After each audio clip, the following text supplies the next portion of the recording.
الم نجعل الارض کفاتا، کیا ہم نے زمین کو سمیٹنے والا نہیں بنا دیا؟ احیاء و امواتا، زندوں کو بھی سمیٹ لیتی ہے اور مردوں کو بھی۔ یہ زمین اللہ نے کیا چیز بنائی ہے؟ قرآن حکیم میں آتا ہے نا کہ اسی زمین سے تمہیں ہم نے اگایا، اسی کی خوراک سے پروان چڑھایا اور پھر اسی میں تمہیں لٹایا جائے گا۔ یہ زمین ہی، اسی لیے دھرتی ماں کا کانسیپٹ بھی آتا ہے۔ اور کیسا اللہ تعالیٰ نے اس زمین کو سمیٹنے والا بنایا ہے کہ ہر اعتبار سے انسان کو سمیٹتی ہے، ماں کی آگوش کی طرح بھی۔ یعنی ہماری ساری خوراک زمین سے آ رہی ہے۔ زمین اگانا بند کر دے، دنیا کی کوئی ٹیکنالوجی آپ کو کتنا عرصہ زندہ رکھ لے گی۔ آپ موبائل فون کھا تو نہیں سکتے، کھانا تو وہی ہے جو زمین کی خوراک سے ہے۔ جو کچھ بھی آپ اینڈ پروڈکٹ اپنا دیکھ رہے ہیں وہ زمین سے ہی اگا ہوا ہے۔ الٹیمیٹلی ویلیو ایڈیشن کی گئی ہے اس میں، لیکن سٹارٹ وہیں سے ہوا ہے۔ آپ ڈبل روٹی دیکھیں گے تو ظاہر ہے وہ میدے میں سے آئی ہے، میدا آٹے میں سے نکلا ہے، آٹا گندم میں سے، گندم زمین سے۔ کوئی فاسٹ فوڈ دیکھ لیں وہ بھی زمین سے۔ چکن جو آپ کھاتے ہیں یہ بھی زمین سے ہی اگا ہوا ہے، کیونکہ چکن جس خوراک سے پروان چڑھا ہے وہ زمین سے اگی تھی۔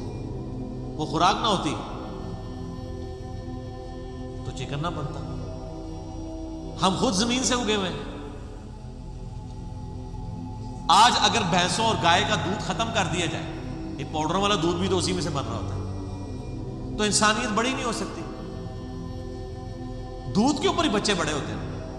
دودھ زمین سے آ رہا ہے کیونکہ بھینس کا چارہ زمین سے آتا ہے۔ تو اللہ تعالیٰ نے زمین کو کیسا بنایا؟ ہماری خوراک کا ذریعہ۔ اور پھر زندوں اور مردوں دونوں کو سمیٹے ہوئے ہے۔ زندوں کو کیا ہے؟ پلاٹ دیے میں نے جناب، زمین پہ یہ بات ہے نا، وہاں میں تو کوئی نہیں رہ رہا، خلا کے اندر تو کوئی نہیں رہ رہا۔ اور جب مر جاتے ہیں تب بھی زمین آپ کو سمیٹ لیتی ہے۔ کیسا سمیٹتی ہے؟ اگر زمین نہ سمیٹے تو ہر طرف تعفن ہی پھیلا ہو۔ اگر یہ مردے باہر ہی اس طرح چھوڑ دیے جائیں، ایک جناب گھر میں چوہا مر جائے نا اور آپ کو مل نہ رہا ہو تو اس گھر میں آپ رات نہیں گزار سکتے۔ اور جن لوگوں کو تجربہ ہے نا، مجھے تھوڑا سا تجربہ ہوا ہے، یہ چوہے کی تو بدبو کوئی بدبو ہی نہیں ہے جو انسانی مردے کی بدبو ہوتی ہے۔ میں ایک وہ قبر کی کھدائی کرنے والے سے ملا تو مجھے بتانے لگا، میں نے اسے کہا یہ لوارث لاشوں کے بارے میں، تو کہنے لگا لوارث لاشیں جو ہم دفنا دیتے ہیں، بعد میں اگر کوئی وارث آ جائے اور بہت ضد لگائے تو پھر ہم تو منع ہی کرتے ہیں کہ یار چلو اب یہ دفنایا گیا، ادھر جا کے کیا کرنا ہے، اس کو دعائی کرنی ہے، وہ کہیں بھی بیٹھ کے ہو سکتی ہے، تو کوشش یہی کرتے ہیں کہ وہ لاش نکلوائی نہ جائے۔ میں نے کہا کیوں؟ وہ کہتا ہے جی ایک دن پرانی لاش بھی ہو نا تو کہتا ہے آپ کئی 100 فٹ تک بھی وہاں کھڑے نہیں ہو سکتے، جس طرح بدبو اور تعفن اس کا پھیلتا ہے۔ ہوا چلتی ہے تو وہ پورا پھر پھیلتا ہے۔ اور کہتا ہے یہ تو تعفن ہے نا، جو کیڑے ہوتے ہیں نا اس کے اوپر، وہ لاش نکالیں آپ کیسے؟ تو کہتے ہیں وہ اتنے اتنے سپرے لانے پڑتے ہیں، وہ پھر مارتے ہیں، کیڑے سائڈ پہ ہوتے ہیں، پھر لاش نکالتے ہیں۔ تو یہ انسان کی اوقات ہے۔ تو زمین کیسا سمیٹ لیتی ہے؟ ایون لاش اوپر بھی پڑی ہوئی ہو نا، تعفن پھیلے گا، کچھ عرصے بعد بیکٹیریا اس کے اندر اس کو کھانا شروع کریں گے، ڈیکمپوز ہو جائے گی، اور پھر یہی جانوروں کی لاشیں، انسانوں کی لاشیں، ان کا جو فاسفورس ہے وہ زمین کی زرخیزی کا سبب بن جاتا ہے، کھاد۔ کیسا اللہ نے سلسلہ بنایا۔ تو یہ زمین ایسی ہے، مردوں کو بھی سمیٹے ہوئے ہے، زندوں کو بھی۔ ابھی تو ہم صرف زمین کی بات کر رہے ہیں، زمین کا جو سمندر والا پورشن ہے جس کی آبادی زمین سے بھی کئی گنا زیادہ ہے، کتنی بڑی بڑی ویل مچھلیوں کو، شارک مچھلیوں کو، اور کتنے جانوروں کو سمیٹے ہوئے ہیں، اور ان کی غذا بھی اس میں سے آ رہی ہے، اور وہ شارک مچھلیاں بھی مرتی ہیں تو اسی کے اندر رہ جاتی ہیں، ان کو بھی سمیٹے ہوئے ہیں۔ تو ایک زمین کے ساتھ اللہ نے کیا چیزیں جوڑ دی ہیں؟ ہر چیز، زندوں اور مردوں کو زمین نے سنبھالا ہوا ہے۔ بزرگوں نے نہیں سنبھالیا سر، زمین نے، بلکہ بزرگوں نے بھی زمین ہی سنبھال دی ہے اینڈ تک۔ ہاں دیکھ لیں، بزرگوں کو زمین سے باہر دفنانے کا تو رسک نہیں لیا جا سکتا، اندر ہی دفناتے ہیں، اللہ نے پردہ رکھا، ادروائز تو بڑا مشکل ہو جائے پھر بزرگی قائم رکھنا۔ وہ تو انبیاء کا پروٹوکول ہے. سنن نبی داؤد کے اندر، سنن نسائی میں، کہ اللہ تعالیٰ نے حرام کیا ہے مٹی کے لیے کہ نبیوں کے جسموں کو کھائے. نبیوں کے علاوہ کسی کے لیے گارنٹی نہیں ہے.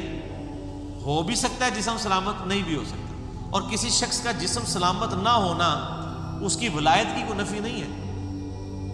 ذہن میں رکھے گا، یہ ایک نیچرل پروسیس اللہ نے رکھا ہے. دیکھیں کئی صحابہ ہیں جن کی مرنے کے بعد ان کی لاشوں کے مسلے ہوئے ہیں. سیدنا حمزہ ابن عبد المطلب کا کان، ناک، یہ سب کچھ کاٹا گیا تو لاش تو ان کی ادھر ہی بگڑ گئی. تو قبر میں جانے کے بعد ان جسموں کا انسان محتاج نہیں ہے، نہ اس کفن کا محتاج ہے. آپ جتنا مرضی مہنگا کفن اور اس کے اوپر آپ جتنی مرضی لکھائی کروا لیں، جتنی مرضی خوشبو ڈال لیں، کوئی فرق نہیں پڑتا. حتیٰ کہ اس امت کے امام، اولیاء کے سردار سیدنا ابو بکر الصدیق رضی اللہ تعالیٰ عنہ علیہ السلام کے بارے میں صحیح بخاری میں آتا ہے کہ سیدہ عائشہ کو بلایا اپنے مرض وفات میں اور کہا کہ نبی الاسلام کو کتنے کپڑوں میں دفنایا گیا تھا. انہوں نے کہا نبی الاسلام کو اتنے ہی کپڑوں میں، مختصر کپڑوں میں دفنایا گیا تھا. تو انہوں نے کہا مجھے میرے کپڑوں میں ہی دفنانا، کیونکہ مرنے کے بعد یہ کپڑے پیپ اور تعفن کوئی سمیٹ رہے ہوں گے تو نیا کفن مجھے دینے کی ضرورت نہیں ہے، یہ تو زندہ لوگوں کا حق ہے. یہ الفاظ ہیں حضرت ابوبکر صدیق کے. ان کو کسی نے کہا کہ حضرت لاش تو سلامت رہتی ہے بزرگوں کی، حالانکہ ہمارا عقیدہ ہے کہ ان کی لاشیں سلامت ہیں. صحیح بخاری میں ہے کہ حضرت عمر کا پاؤں ان کی وفات کے آلموسٹ 67 ایئرز کے بعد، جب مسجد نبوی کے حجرے کی دیوار گر گئی روضہ شریف کی، تصحیح کے دوران عبد الملک بن مروان کے دور کے اندر، ولید بن عبد الملک کے دور میں پاؤں نکل آیا تھا اور عروہ ابن زبیر نے پہچانا کہ سیدنا عمر کا پاؤں ہے، کیونکہ وہ قبروں کی لوکیشن کو جانتے تھے. لیکن ریالٹی یہی ہے. باقی اللہ تعالیٰ کسی کو پروٹوکول دے دے.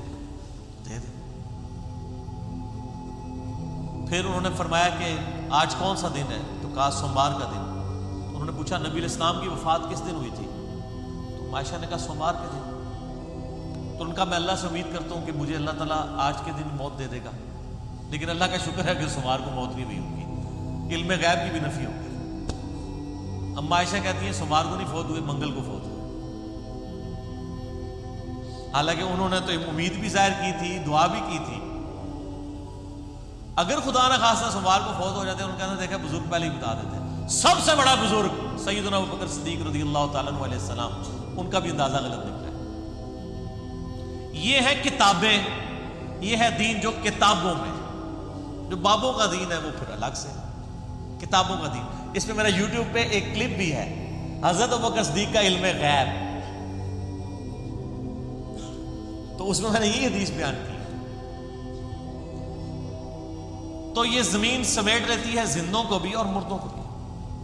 وَجَعَلْنَا فِيهَا رَوَاسِيَ شَامِخَاتٍ وَأَسْقَيْنَاكُمْ مَاءً فُرَاتًا. اور ہم نے ہی بنا دیے اس میں خوب جمے ہوئے اونچے اونچے پہاڑ، اور ہم نے ہی تمہیں میٹھا پانی پلایا.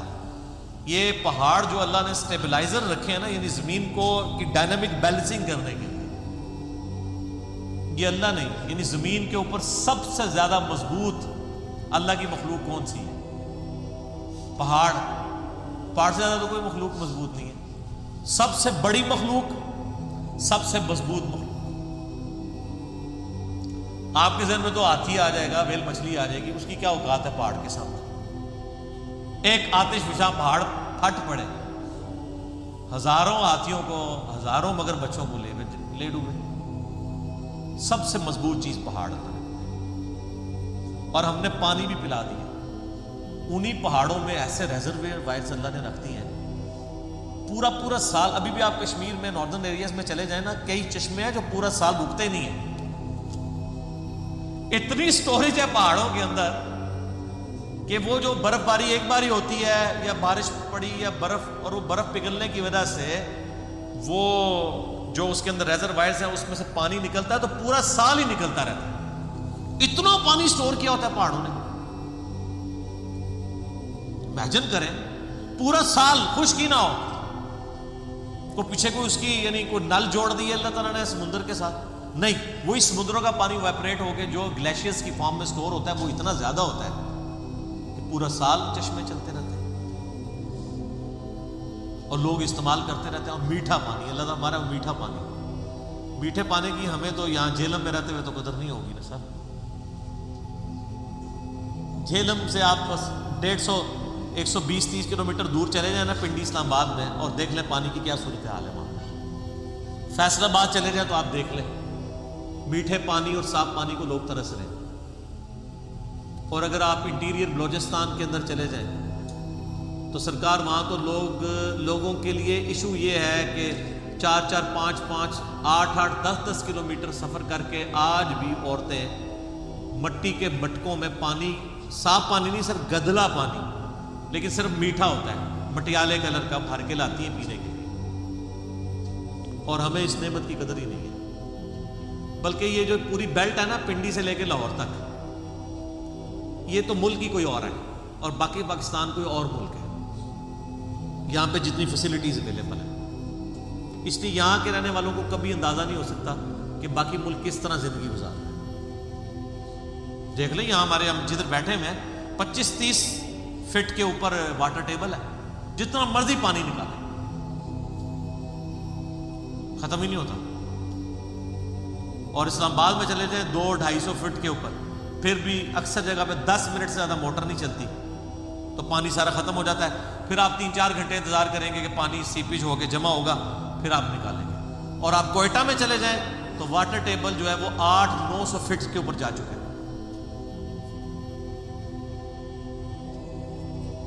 تو یہ اللہ تعالیٰ نے پانی پلایا ہے,